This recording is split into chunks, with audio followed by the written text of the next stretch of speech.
When you hear the word school, you probably think of something like this. You probably don't imagine our expensive and painstakingly designed learning environments being used like this. When you hear the word classroom, you probably think of something like this. You probably wouldn't picture a classroom as an unusable, cluttered environment. When you hear the word backpack, you probably think of something like this. You may not ever think about the inside of a backpack or what they look like when they're all jumbled together. What happens when a child carries food in a backpack along with homework and books?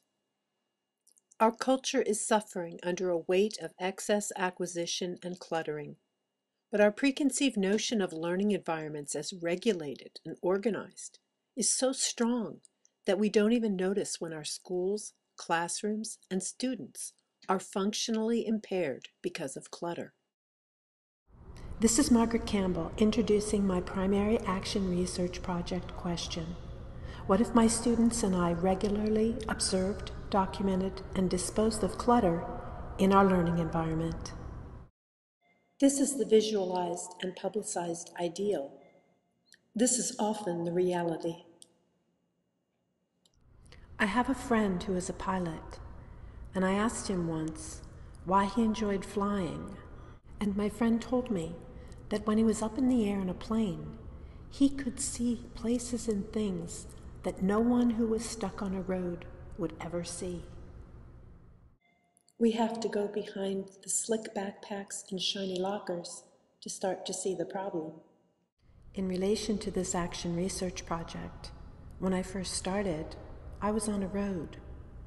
I was on my familiar road of evaluations, expectations, projects, and so I chose the familiar to research, leadership and team building, and I stayed on my road, but I had a lot of trouble. I wondered what would happen if I just started watching, if I started looking at what was happening on the side of the road, and I started to notice the clutter. I started to notice the trash. I started to notice what was causing my students real difficulty in their lives. Children love to organize things, even food, and even in drawings. And environments that are organized are enjoyable to be in. So how do our learning environments turn into this? And why is the problem so hidden and misunderstood? I started to realize that this is a hidden problem, and one that, frankly, overwhelmed me. I started to feel a little out of my league when my action research started showing major learning difficulties, and they were related to cluttering. My students produce beautiful doodles of elaborate order while they learn in environments like this. They stack their food in beautiful constructions of order, and yet they carry their food in their backpacks like this.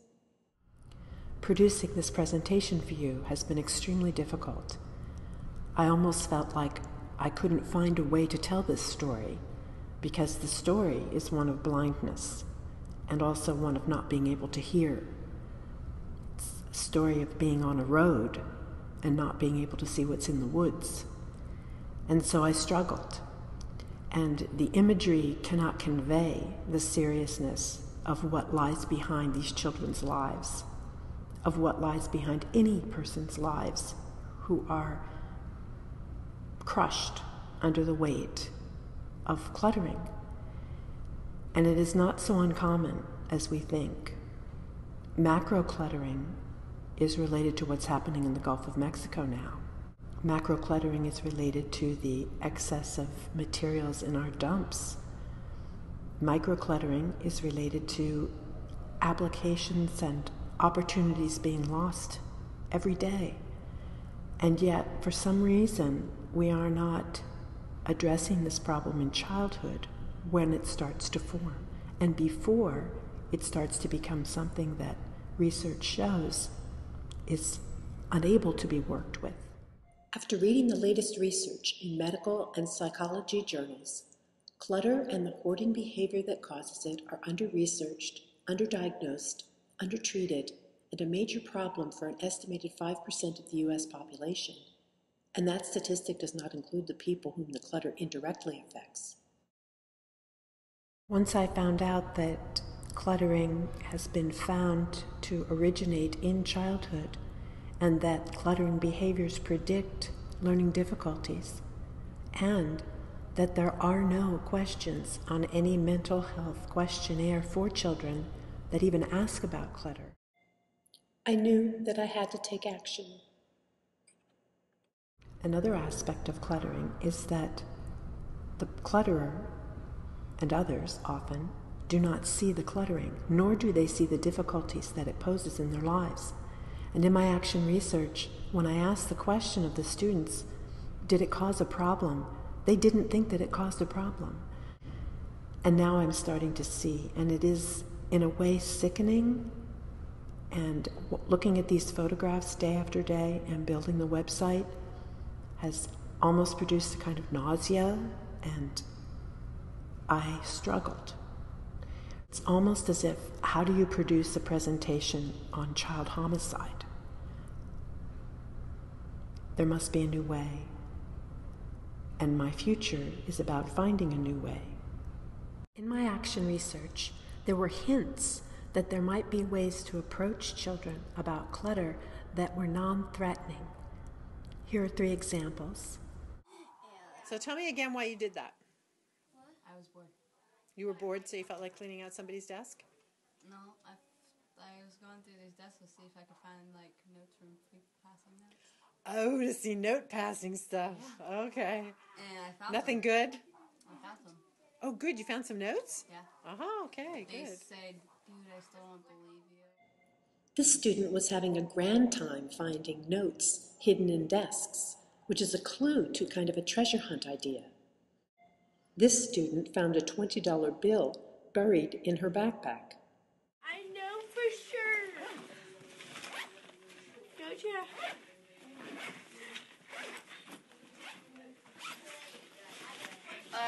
Lots of trash. Okay.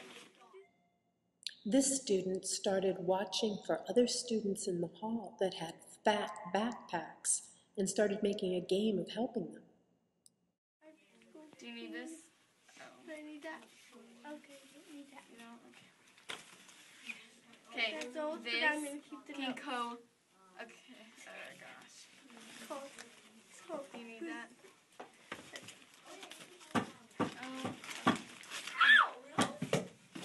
Crud. Look at that.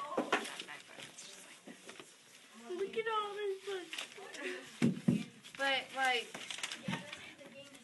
you only need this on science days, so you don't have to have this every day. Only on science. I don't think that's something I can forget. We'll remember.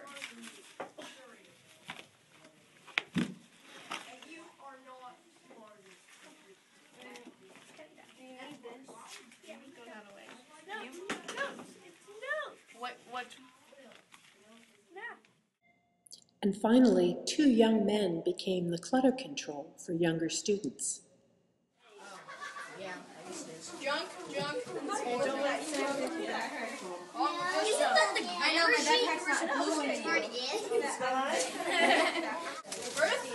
Make a pile of what you don't need. Sam? This. And you're gonna need that. Somebody stole from me. Everything that Full Sail has given me has prepared me for this challenge. The Action Research Project was amazing, and the process brought me to this point. It took me off my well-trodden road and took me into the air so that I could see things, so that I could observe things. And now all the tools that I've been taught this past year will come into play, because even though individually these tools for expression will not be adequate to tell this story, there will be a synthesis, and I will be able to experiment and possibly include gaming and inquiry-based, experientially based learning in order to produce some way of telling this story so that it can be acted upon and not ignored.